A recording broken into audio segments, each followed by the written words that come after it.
Hey, what's going on, guys? Mush back at it with another video. Want to highlight something very interesting Herman Hulst noted on his interview with the PlayStation blog. There's a 20-minute interview out. It goes over mostly stuff about PlayStation 4 and PlayStation 5, but obviously PC has been an integral part of PlayStation recently with the release of Horizon, Days Gone, Uncharted coming up. We'll talk about what he said and why I wouldn't get your hopes up too much about getting games day and day with their PlayStation releases. Also, No Man's Sky has gotten yet another update, the Prisms update, introducing update 3.5. We'll talk that at the end of this video. But first of all, Herman Hulst spoke a little bit to the PlayStation blog, and the blog asked him, PC fit into the worldview of PlayStation Studios moving forward? Herman noted, and I'll go over the entirety of his statement. We're still early in our planning for PC, and Horizon Zero Dawn has been very successful. I think it shows there's an appetite from gamers outside the PlayStation ecosystem to experience the amazing portfolio of games that PlayStation fans have enjoyed for years.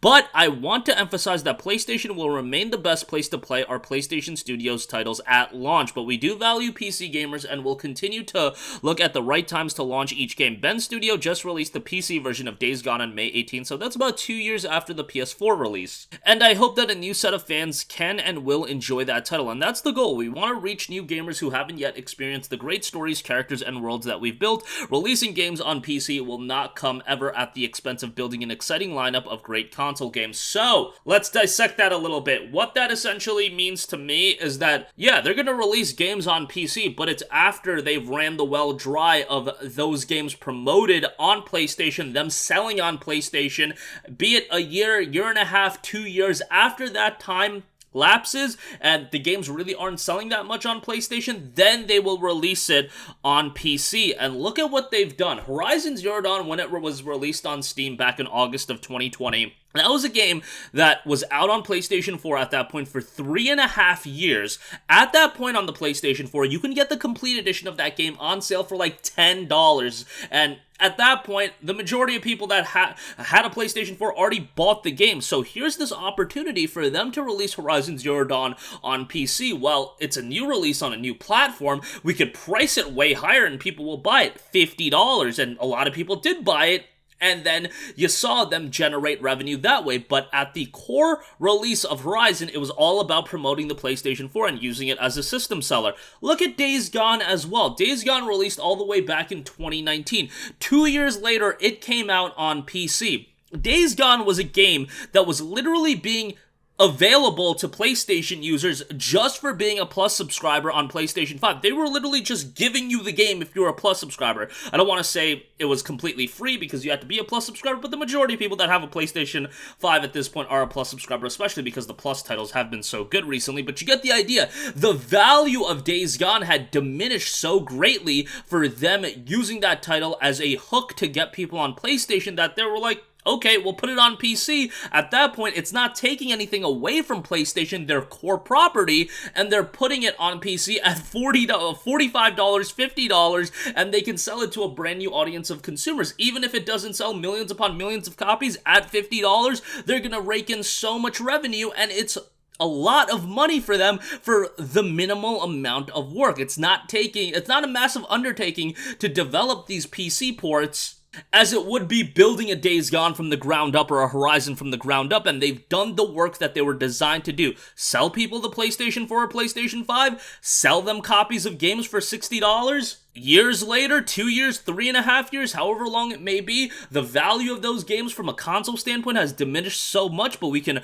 reignite that value by bringing it to a brand new platform, increase the price, we'll make a bunch of money, we didn't lose anything. That's really their game plan with PC. I really wouldn't expect this to be a full-on Microsoft game plan anytime in the near future for Sony, because Sony it's obvious. They're very much still in the console business, and a Horizon Forbidden West, do I expect that to come to PC? Yeah, I do, but not until like 2023, maybe late 2022 at the earliest, but it's gonna be long after the PlayStation 4, PlayStation 5 release. That's just my opinion. That's how I see things shaking out. Look at what the game that they're bringing next to PC. It's Uncharted 4. That game came out over 5 years ago.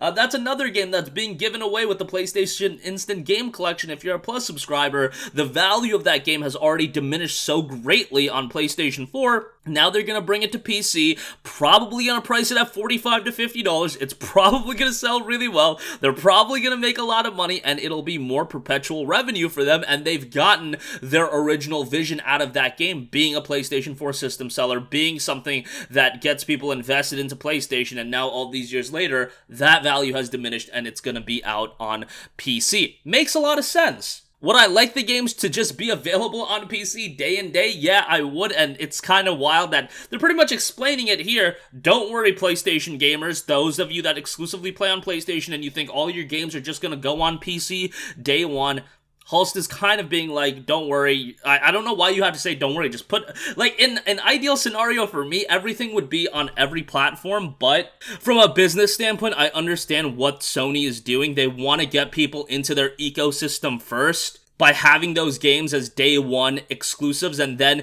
they can put the game on other platforms, because the people that buy that game on other platforms, chances are either they are double dipping on the game and they want it on PC as well, or those games weren't strong enough properties to get them to jump from PC to PlayStation, so you're not losing out on anything. But yeah, just as the consumer, I would just like to see, Ratchet be available on PS5, PC day and day. More people could play Ratchet. Ratchet would sell better, but I understand Sony wants to get people in that ecosystem. Okay, moving on from that, I do quickly want to talk about No Man's Sky's latest update, Prisms. This is update 3.5. Now, this isn't like as significant as one of their big updates like a Next or anything like that, but they are updating a lot of things from a visual standpoint and a lot of bug fixes. I'll leave a link to the post on the No Man's Sky official website, but there is a ton of stuff that they're updating from a visual standpoint, and then there are gameplay refinements as well. No Man's Sky is a game that I've been meaning to jump back into for quite a while. I haven't played it in probably a year and a half or so. It's been quite a while since I played No Man's Sky, but they've made a lot of improvements, and now I can jump back in and experience the game, with even more content. Photo mode improvements, light shaft improvements, bite beat sharing and drum improvements. What else we got? Movable fighter bases, extra planetary details, improved rain effects, synthesis laboratory, particle effect improvements. Yeah, I could just go on and on. There's a lot of stuff being improved. Quality of life improvements, obviously, that's very notable when it comes to a game like No Man's Sky. Space Station Core, so on and so forth. The game is discounted right now. I believe over at Green Man Gaming, it's $30. It might be $30 directly on Steam as well. I know that was a deal that they were running for a little bit. I'll check that for you guys right now if it is available. Yeah, it's $30 on Steam as well, so you can check it out directly available on Steam for $30. But that's going to wrap up this one. Thought that information from Herman Hulst in that Q&A, while I think a lot of us have already come to that conclusion, I know some people were holding out hope that we're going to start getting day-and-day PlayStation releases, and I just don't think that's going to happen anytime in the near future. Cool to see Microsoft do it. Hey, we get the Xbox games day-and-day, but with PlayStation, I think there is still going to be that incentive of if you want to play God of War Ragnarok day one, you probably want a PlayStation 4 or a PlayStation 5. Yeah, and that goes for the upcoming PlayStation titles in general, but ultimately I do think, if we're talking 10 years from now, I think all those games are going to be on PC just after they've dissipated in value on consoles. And No Man's Sky continuing to get some significant updates. That's going to wrap up this one. Sound off with all of your thoughts in the comment section down below. If you guys have a request for a future video, you can leave that in the comments as well, and I will catch you guys in the next one. Peace out.